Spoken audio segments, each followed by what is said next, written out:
আর এই মুহূর্তে যে খবরে নজর রাখবো, ফুটপাত থেকে দোকান সরাতে মাইকিং, 7 দিনের মধ্যে দোকান সরাতে মাইকিং চন্দ্রকোনা পুরসভার, অন্যত্র ব্যবস্থা করে দিক পুরসভা, এমনটাই দাবি করছে ব্যবসায়ীরা।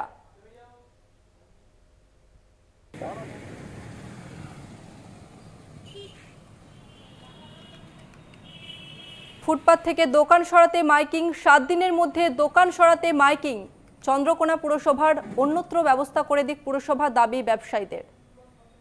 মধুসূদন ভট্টাচার্য রয়েছে আমাদের সঙ্গে, আমাদের প্রতিনিধি। মধুসূদন, কি জানা যাচ্ছে, হকারদের কি দাবি?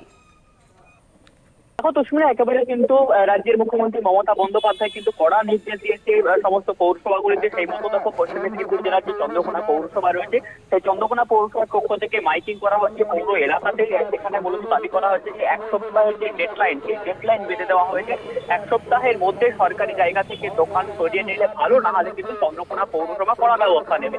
আর এরপরে কিন্তু হকারদের মুখ থেকে যেটা শোনা যাচ্ছে যে পৌরসভা তাদের একটা স্থায়ী ব্যবস্থা করে দিক, আর তার ব্যবস্থা করে দেওয়ার পরেই পৌরসভা তাদের ব্যবস্থা নেই। পাশাপাশি তারা আরেকটা যেটা বিষয় জানাচ্ছে যে রাজ্যে কর্মসংস্থান নেই, রাজ্যে বেকারত্বের হার বেড়েছে, আর সেই কারণেই মুখ্যমন্ত্রী তারা বলছেন যে সব শিল্প বড়, পাশাপাশি বিভিন্ন রকম তারা একটা বার্তা দিচ্ছেন। আর সেই মতো কিন্তু হকাররা তারা কিন্তু চেপে বসছেন যে মুখ্যমন্ত্রীর এই যে একটা বার্তা যে সব শিল্প করো, তারপরেই এই ফুটপাত থেকে উঠে যেতে বলছেন, এতে করে কিন্তু আমাদের একটা চাপ পড়ছে, এটা থেকে আমাদের সংসার চালাতে হচ্ছে, সেক্ষেত্রে একটা চরম সমস্যার সম্মুখীন হতে হবে তাদের, এমনটাই কিন্তু তাদের বার্তা। তুষ্মিনা, বেশ, ধন্যবাদ তোমাকে মধুসূদন।